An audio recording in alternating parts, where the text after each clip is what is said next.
자, 갑자기 언론에 배드뱅크라는 말이 화제죠. 아마 생소하게 들리실 분들이 있으실 텐데, 우리가 한창 코로나 때로 힘겨웠을 때 문재인 정부가 무차별적으로 지원한 그때 그 재난 지원금들, 네, 이제 갚을 때가 온 거라 생각하시면 되는 겁니다.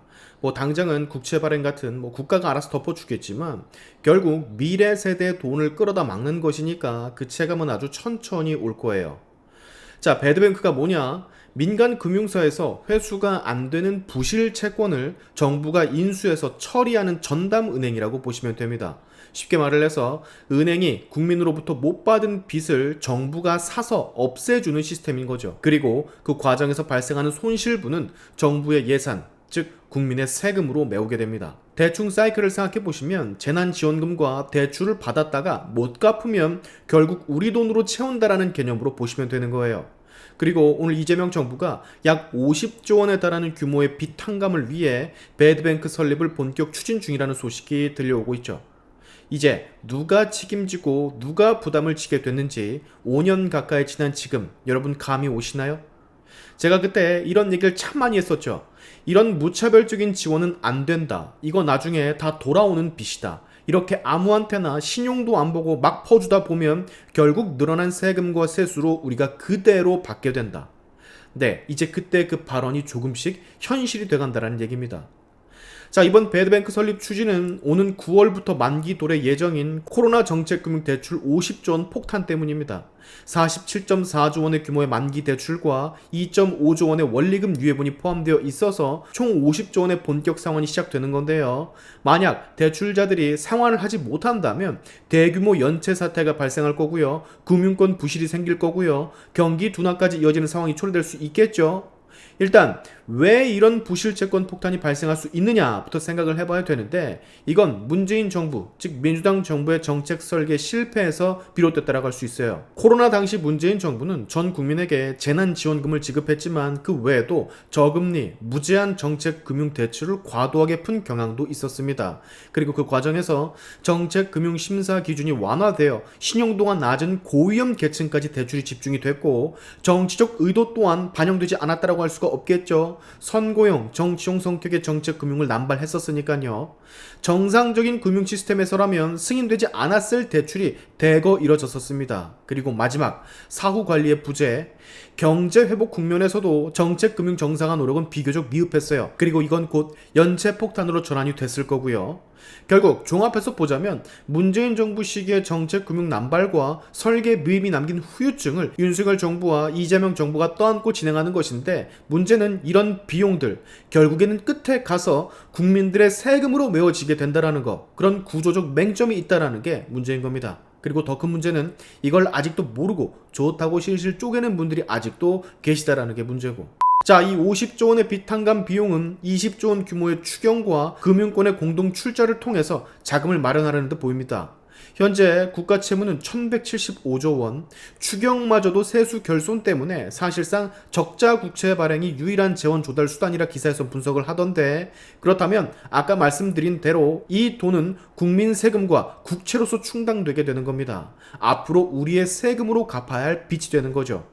막 쓰잘데기 없는 것들이 많이 생길 수도 있어요. 갑자기 60km 도로가 50km가 된다라거나 주차 딱지 위반 차량이 시도 때도 없이 토요일, 일요일, 공휴일 맨날 돈다던가, 혹은 평소에도 그냥 넘어갈 일들까지 전부 단속을 한다던가, 이런 거는 정말 극히 사소한 것들 중 일부일 겁니다. 어쨌든 우리 지갑에서 세금을 모아 빚을 갚아야 되니까요. 이건 단지 이번 경우에만 해당되는 게 아닌 국가가 세금을 더 걷기 위해서 하는 일반적인 일들을 언급해 드린 겁니다. 참고로 알아가시고, 자, 시장은 이미 민감하게 반응을 하는 듯 보입니다. 국고채 금리가 상승하고 있고 채권 시장이 불안정해지고 있죠.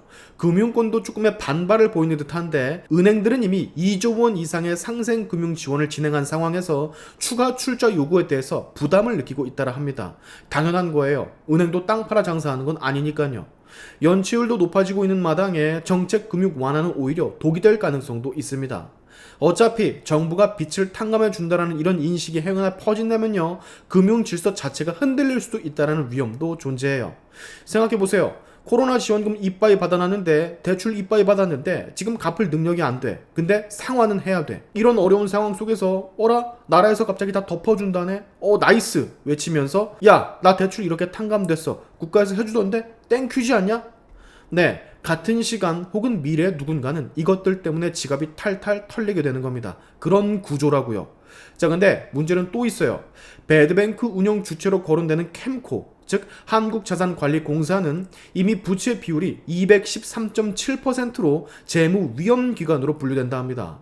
이미 부동산 PF나 새마을금고 부실채권 인수 때문에 부담이 커진 상태에서 여기에 50조 원 배드뱅크까지 맡게 된다면 네, 한국자산관리공사 재무 건전성도 위협에 직면할 수가 있다라는 얘기죠. 그리고 결국 그렇게 된다면 정부는 또다시 공적 자금 투입을 할 거고, 그러면 국가 채무 증가하고, 그러면 또다시 언젠가 국민 부담 증가로 피부에 와닿게 될 겁니다. 바로 코로나 6년 후인 오늘날의 우리처럼 악순환이란 얘기죠. 자, 이재명 대통령은 국가 채무 증가에 대한 우려를 그다지 심각하게 보지 않는 입장입니다. 대선 후보 시절 나라가 빚을 지면 안 된다는 건 무식한 발상이라는 발언까지 했었죠. 그러나 전문가들은 한국은 미국 등과 달리 비기축통화국이기 때문에 과도한 국가 채무 증가는 환율 불안, 금리 상승, 자본 유출 등의 부작용을 초래할 수 있다라 지적한 지 너무너무 오래됐죠. 이번 배드뱅크 추진도 그의 이런 철학의 연장선 안에 있다라 저는 보고 있습니다. 그리고 하나 짚고 넘어가야 될 점, 우리는 빚을 지면 안 된다라는 말, 국가가 빚을 지면 안 된다라는 말을 한 적이 없어요. 누가 안 된다 합니까? 어느 국가든 일정 부분의 채무는 전부 다 존재해요. 그러나 우리는 지금 그게 너무 급속하게 늘어나 과다해서 문제가 되는 거. 그래서 그 부담을 줄이자 했던 것 뿐인데 그걸 가지고 마치 우리 모두가 국가 채무 더 늘리면 안 된다라는 식으로 이야기를 했다고 저렇게 프레임을 잡으면 이건 안 되는 거죠. 생각해보세요. 5년 만에 국가 채무가 400조 넘게 늘었는데 그건 비정상인 겁니다. 아무리 코로나 시기가 겹쳐 있었다라고 하더라도 정부가 출범 후 문재인 정부 전까지 거의 60년 기간 동안 600조에 불과했는데 단 5년 만에 400조가 는 거면 심각한 상황이라는 것은 초등학생도 아는 겁니다. 자, 근데 중요한 건 이 모든 것들은 결국 우리 지갑이 털리는 것으로서 돌아온다라는 사실이에요. 이건 팩트입니다. 내 지갑뿐만이 아닌 내 자식들의 지갑까지. 배드뱅크 추진 그럴듯하게 들릴 수 있습니다. 서민 빚을 없애주겠다. 자영업자들을 살려주겠다. 하지만 결국 이 모든 비용은 우리 지갑에서 나오게 되는 거예요. 정책 금융설계 미흡의 후유증을 우리 국민이 갚아야 되는 구조. 국채 발행은 미래 세대에게 부메랑이 되어 온다는 사실을 절대 잊으시면 안 되는 겁니다. 이 흐름을 결코 가볍게 보지 마세요, 여러분. 여전히 우리가 경계하고 감시해야 될 건임을 잊지 마시기 바라면서 오늘의 샤인튜브 여기까지 하겠습니다. 여러분의 영상 공유는 세상 밝히는 힘이 되니까 꼭 공유 부탁드리면서 지금까지 영상이 좋으셨다면 구독과 좋아요 그리고 알림 설정까지 꼭 한 번씩 눌러주시면 감사하겠습니다. 다음에 봅시다.